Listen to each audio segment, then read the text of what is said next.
She walked in just like any other guest. But what the staff didn't know was that she owned the place.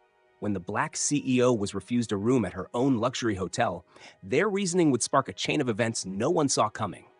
This isn't just a story about business, it's a bold tale of justice, surprise, and sweet revenge. Watch till the end to see how she turns the tables and teaches them a lesson they'll never forget. A story that blends power, identity, and poetic justice in a way that will leave you speechless. Don't forget to like, subscribe, and hit the bell icon for more jaw-dropping true-to-life tales. The digital doors of the Redwood Plaza glided open with a soft hiss as Camille Jordan stepped inside. It was just past midnight. The air in the lobby was cool and lightly scented with eucalyptus and vanilla, a signature fragrance chosen by Camille herself years ago. The soft hum of instrumental jazz drifted through the space, echoing beneath the tall, domed ceiling and dancing off walls of ivory marble. Camille paused for a moment at the entrance, adjusting the strap of her leather carry-on bag. She was tired, her body aching from the 12-hour flight across time zones, her mind foggy from back-to-back meetings and layovers. The sleek tail of her plane had barely touched the runway before she headed straight for the sanctuary she had created, the Redwood Plaza. It was more than just a hotel. It was a statement, a legacy. Dressed in dark jeans, ankle boots, and a tailored gray overcoat, Camille didn't look like the average billionaire. No designer handbag on her shoulder, no entourage, no flashing cameras. Her curls were pulled back into a low bun, and the only accessory she wore was a simple gold bracelet, a gift from her late mother. She made her way across the vast lobby, her boots making soft clicks against the polished floor. The space was a masterpiece of architecture. Chandeliers shaped like inverted teardrops hung from the ceiling, and two massive staircases curled up to the mezzanine like the arms of a welcoming host. Floor-to-ceiling windows revealed a glittering city skyline. Every inch of the space whispered elegance. Camille had overseen the design herself, poring over sketches, choosing every fixture, and demanding excellence. But on this particular night, none of that mattered. Behind the polished reception desk stood a young man, probably in his early 20s. His name tag read, Tyler. He wore the crisp uniform of the Redwood staff, charcoal blazer, silver tie, posture straight and trained. He looked up as Camille approached, offering her a neutral smile. "Good evening," he said, with the kind of scripted friendliness that suggested he'd already worked a long shift. He glanced at her quickly, then down at his computer screen. "Unfortunately, we're fully booked tonight. There are no available rooms." Camille raised an eyebrow but kept her expression neutral. "Fully booked?" she repeated, her voice smooth and calm. "Yes, ma'am," Tyler said, not lifting his gaze.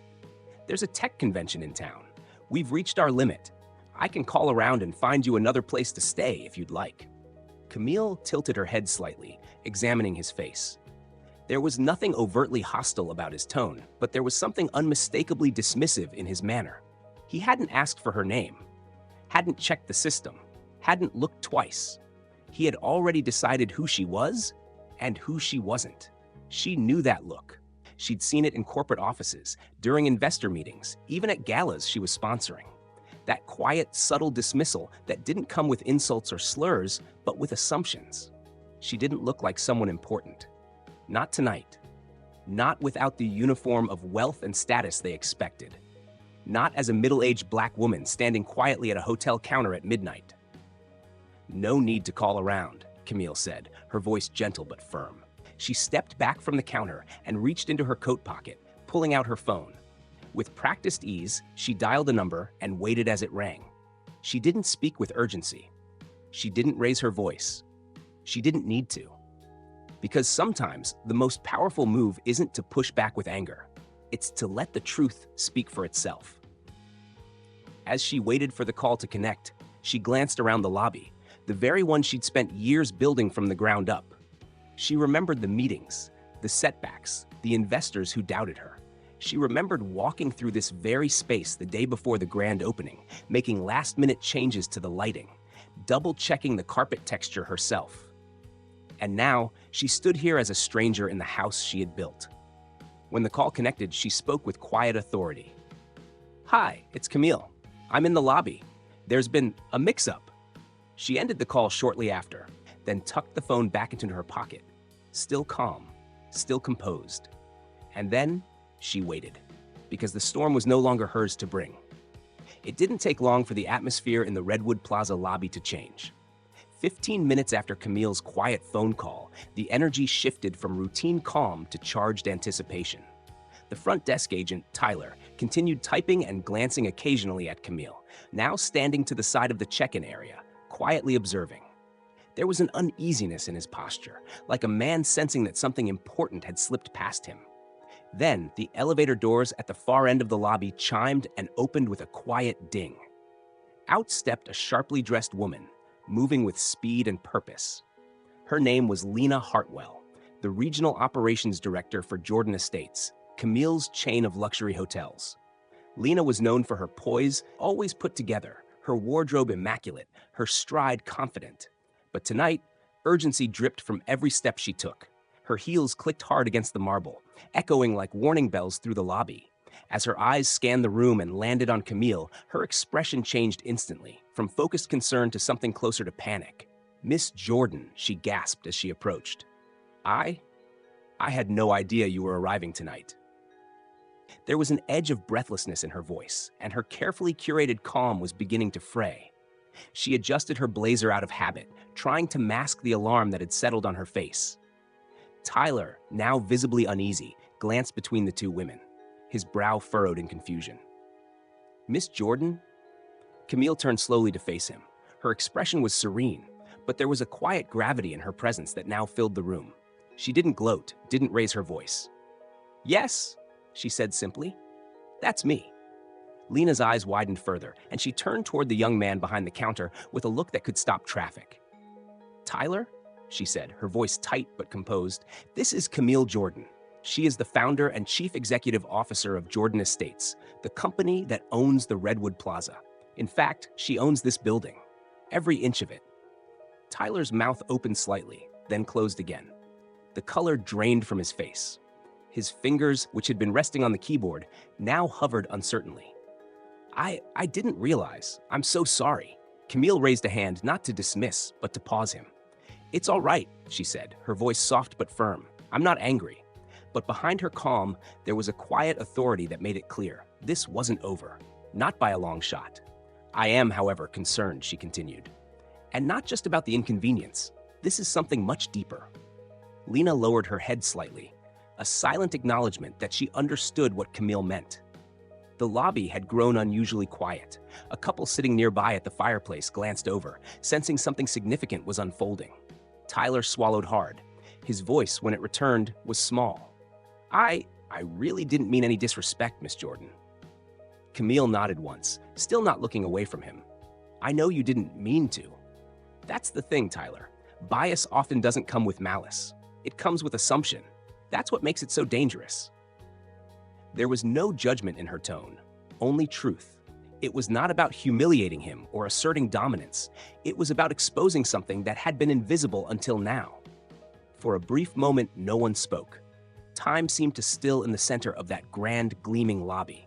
And as Camille stood there, with her poise intact and her presence undeniable, it became clear to everyone in the room.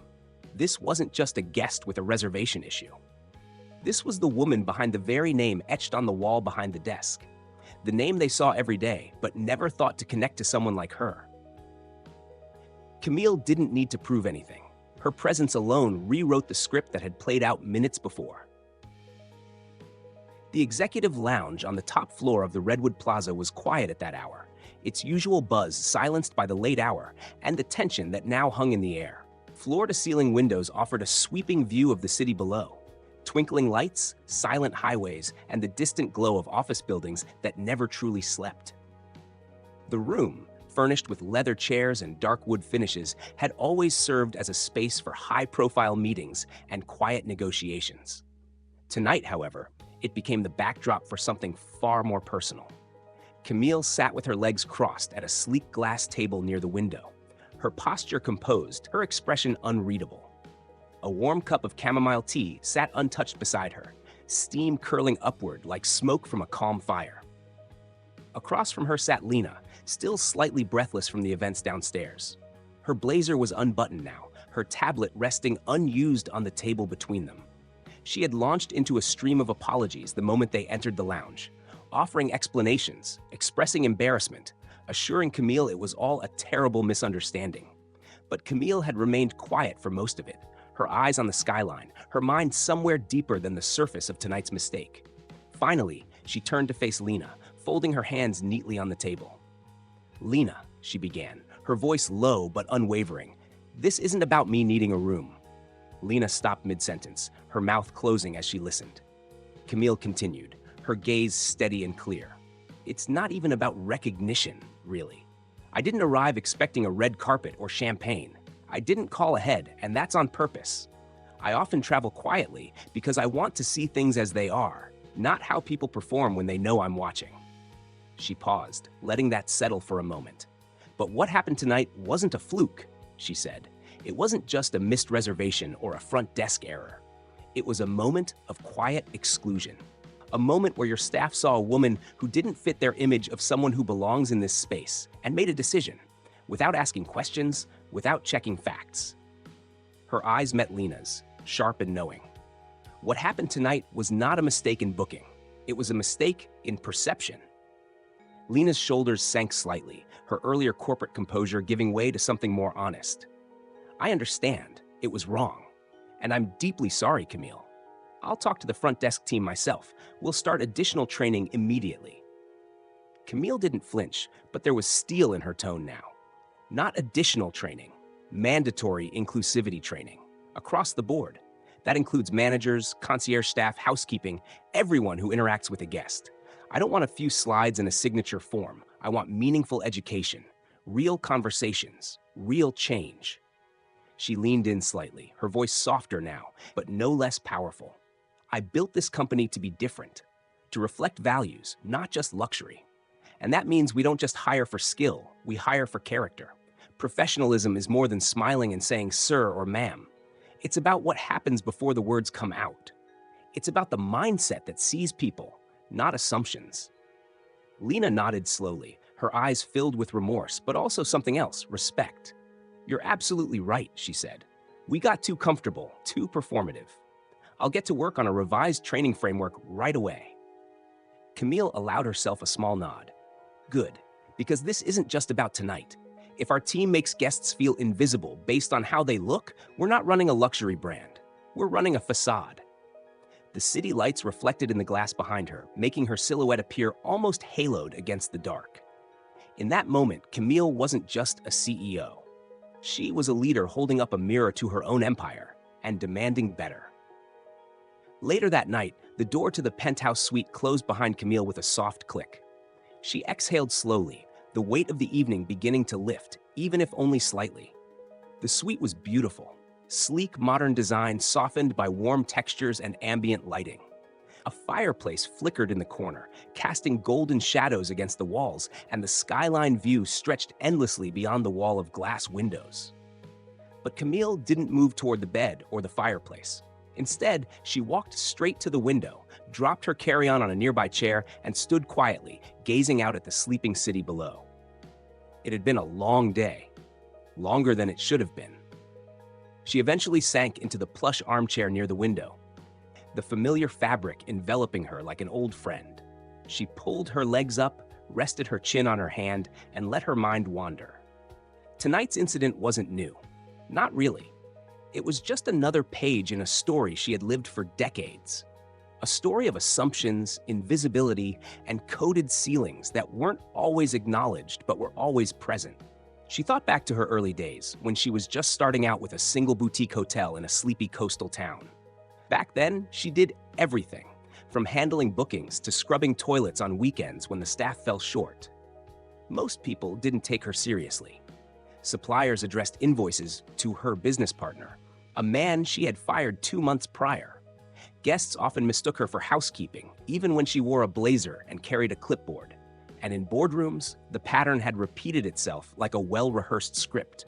She would speak, only to be interrupted, offer an idea, only to hear it echoed later by someone else, someone with a deeper voice and lighter skin, who received the credit.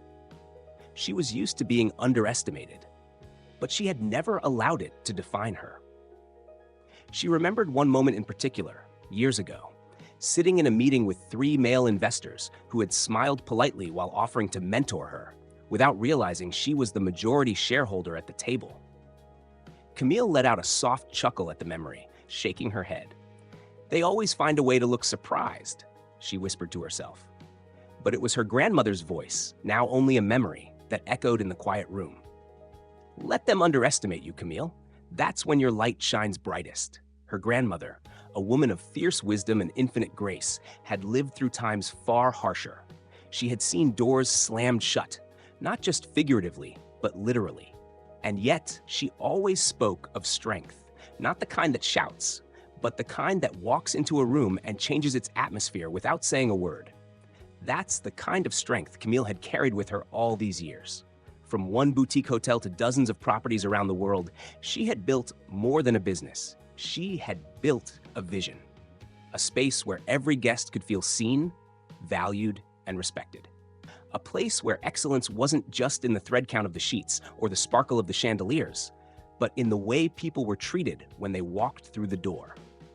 And yet, tonight had reminded her that even at the highest levels, the work was never done.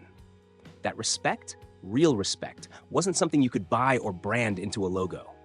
It had to be taught, lived, and reinforced every day. Camille glanced down at her phone resting on the table beside her. A few unread messages blinked at her. Her team would want updates. Lena would be drafting training plans. HR would need to coordinate workshops. But all of that could wait.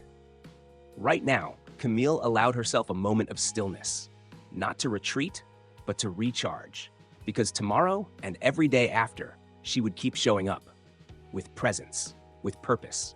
Because that's what real leadership looked like. Not just owning the building, but ensuring that everyone who walked into it, including herself, felt they belonged. The following morning, the Redwood Plaza's staff gathered in the main conference room, unsure of what to expect. The room, usually used for executive meetings and formal presentations, felt different today. The lights were dimmed just enough to soften the atmosphere, and the chatter died quickly as the doors opened and Camille Jordan walked in. There were no introductions, no formal announcement of her position, no PowerPoint slides or staff memos projected on a screen. She wore simple black slacks and a cream blouse, her expression calm and unreadable. There was no visible sign of hierarchy, no badge, no title. She didn't need one. She stood at the head of the room, not behind the podium, but in front of it, level with the people she had come to speak with. "I won't take up much of your time," Camille began, her voice steady and clear. "I know mornings are busy, and there's work to be done, but I want to speak to you. Not as the CEO, not as the owner, but as someone who walked through this hotel last night and felt invisible." The room was quiet. A few people shifted in their seats. Others looked at her more intently now, beginning to understand what this meeting was really about. "I'm here to remind you," she continued, "that every guest who walks through those doors deserves the benefit of the doubt, deserves kindness, deserves dignity. You never know who they are or what they've built to get here." She let her eyes pass slowly over the room, making contact with several of the team members. Housekeeping, front desk, concierge, security. Everyone mattered in this moment. You don't have to recognize someone's face to treat them with respect. You don't need a title or a business card to extend warmth. We are not just a luxury brand. We are in the business of making people feel welcome. That doesn't come from chandeliers or thread count. It comes from you. A few people nodded slowly, the message hitting home. Others looked down, reflecting on their own part in the culture Camille was addressing. She let the silence linger, long enough for the words to settle. Then she added, "You might not always recognize power, but respect shouldn't depend on that." Her tone never wavered. She wasn't here to shame anyone. She was here to reset a standard, a new kind of luxury. With that, she gave a final nod, turned, and walked out of the room. Quiet, confident, unshaken. And behind her, something had changed. Not just in policies, but in people. A seed had been planted, one that would take root in how every guest was seen, heard, and welcomed from that day forward. In a world where appearances too often define perception, Camille Jordan's story is a powerful reminder that true leadership doesn't come from demanding attention. It comes from commanding respect. Even when no one's watching, even when no one recognizes your face. It's in how you carry yourself, how you treat others, and how you stand your ground without ever raising your voice. If this story moved you, inspired you, or made you think twice about the quiet power of dignity, make sure to like, share, and most importantly, subscribe. Because stories like this, they're just the beginning.